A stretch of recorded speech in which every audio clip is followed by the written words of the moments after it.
Now, of course, there's been a lot of discussion about the implications for this project on Nigeria's oil sector.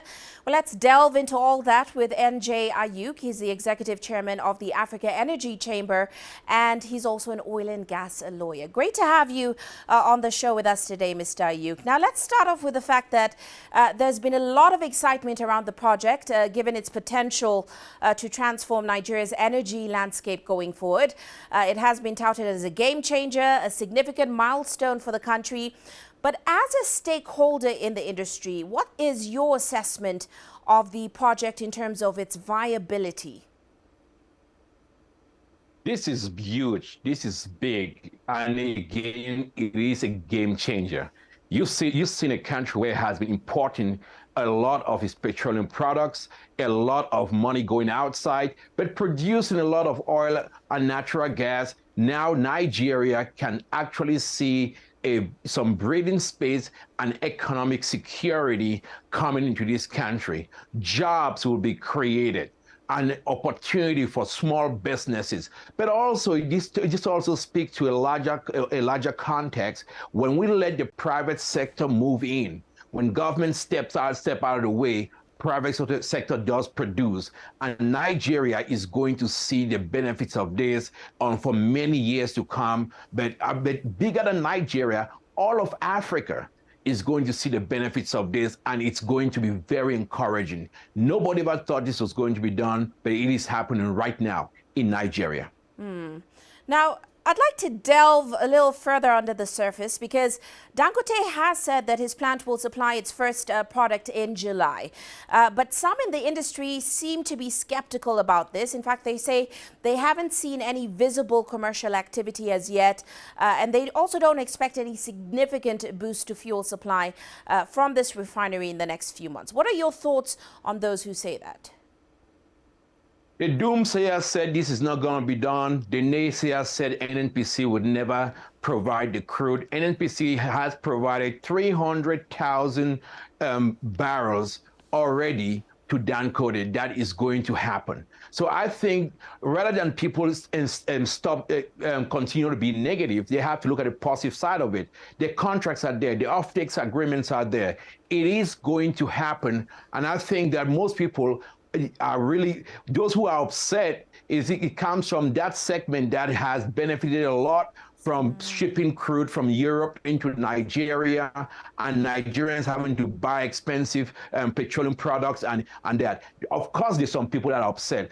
I don't doubt it for any minute. This is an issue that the chamber has worked on carefully. We've looked at the numbers, we looked at the data, we continue to track it. He is going to meet those timelines. I think he would even meet the timelines even earlier than most people suspect. It's not going to be end of July. It's not going to be beginning of August. It might even be in the beginning or mid-July. Consumers would start seeing the value of having this Dangote Refinery in Nigeria, and I think that's a good thing.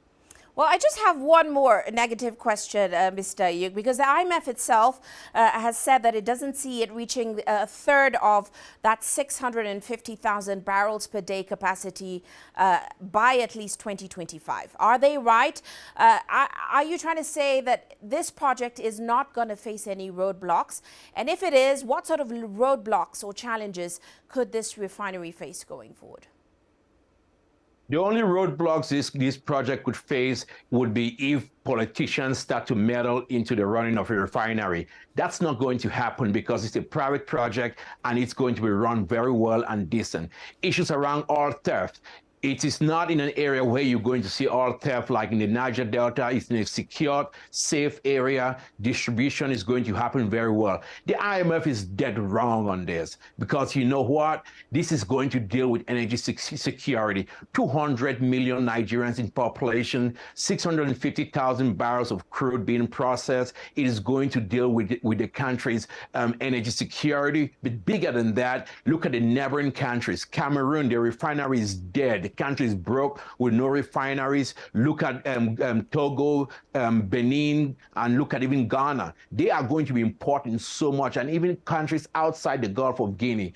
I don't think that the predictions from the IMF should be paid to be hit any attention. I think you need to look at this. The cartels that have survived in selling so much and making people pay high prices at the pump, they are worried because everyday people have a shot right now. I am more optimistic now more than ever. 6 years ago, nobody ever believed that this project would be done, but look at what's happening right now. It is happening. It's been commissioned. It's moving forward, and every day people are going to benefit. That's what we focus on at the chamber, and that's why we support this project so dearly. But bigger than that, a lot of exploration activity would happen right now in Nigeria, the Petroleum Industry Act, because you don't have to worry so much about selling your crude abroad and getting big on huge discounts. There is a home for your crude right in Nigeria to process and send even refined products abroad. This is really great, and this is what we need, not just in Nigeria, but across Africa.